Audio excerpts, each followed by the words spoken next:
আসসালামু আলাইকুম। চ্যানেলের কৃষি সংবাদে আমন্ত্রণ জানাচ্ছি আমি মৃত্তিকা মোস্তফা। এখনকার সংবাদ আয়োজন একই সঙ্গে চ্যানেলের ইউটিউব চ্যানেল এবং চ্যানেল আর ওটিটি প্ল্যাটফর্ম আইস্ক্রিনে লাইভ স্ট্রিম হচ্ছে। যাচ্ছে বিস্তারিত প্রসঙ্গে। দেশে ৬৩ বছরের ইতিহাসে এবার রেকর্ড পরিমাণ লবণ উৎপাদন হয়েছে। ৩০শে এপ্রিল পর্যন্ত লবণ উৎপাদন ২৩ লাখ মেট্রিক টন ছাড়িয়েছে। তাপপ্রবাহের এই ধারা অব্যাহত থাকলে চলতি বছরের লক্ষ্যমাত্রা পূরণ হয়ে কয়েক লাখ টন বাড়তি লবণ উৎপাদনের সম্ভাবনা দেখছে বাংলাদেশ ক্ষুদ্র ও কুটির শিল্প কর্পোরেশন বিসিক।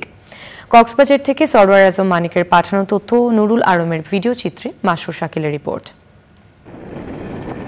দেশে টানা এক মাসেরও বেশি তীব্র তাপপ্রবাহের মধ্যে চট্টগ্রাম, কক্সবাজার ও রাজধানী সহ দেশের বিভিন্ন স্থানে বৃহস্পতিবার বৃষ্টি হয়েছে। তারপরও তাপপ্রবাহের খুব একটা তারতম্য হয়নি।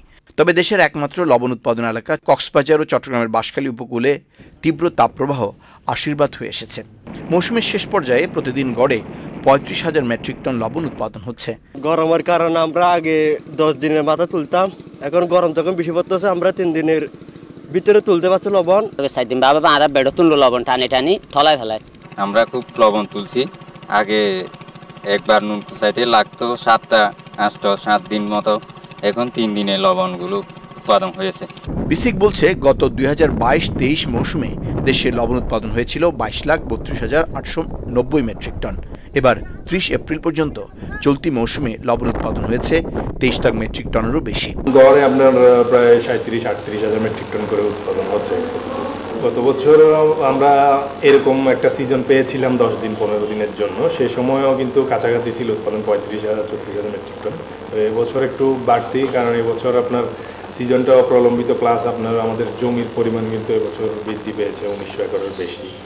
বাংলাদেশ লবণ চাষী কল্যাণ পরিষদের দাবি, মৌসুমের শুরুতে চাষিরা লবণের ভালো দাম পেলেও এখনও লবণের দাম কম। চাষিদের লবণ ওঠার পরে সাধারণত 7 থেকে 800 টাকায় প্রতি বস্তা লবণের মোকামের মধ্যে চলে আসে। এই বছর 1150, 1200, এমনকি 1300 টাকাও বাজার ছিল, কিন্তু যার কারণে চাষিরা অত্যন্ত ভালো একটা দাম পেয়েছে। চলতি মৌসুমে দেশে লবণ উৎপাদনের লক্ষ্যমাত্রা ধরা হয়েছিল 25,28,000 টন। মৌসুমের শুরু নভেম্বরের মাঝামাঝি বিরূপ আবহাওয়া এবং একাধিক ঘূর্ণিঝড়ের কারণে লবণ উৎপাদন ব্যাহত হয়। মাসুর শাকিল, চ্যানেল আই। চাঁদপুরের কচুয়ায় স্থানীয় চেয়ারম্যান কৃষকের জন্য সরকারের দেওয়া বিনামূল্যের সার বীজ পাচার করছেন বলে অভিযোগ করেছেন কৃষকদের একাংশ। অভিযোগ অস্বীকার করে চেয়ারম্যান বলছেন, কৃষক দিনের বেলা মাঠে কৃষিকাজে নিয়োজিত থাকেন, তাই রাতেই সার বীজ বিতরণের জন্য গোডাউন থেকে বের করা হয়।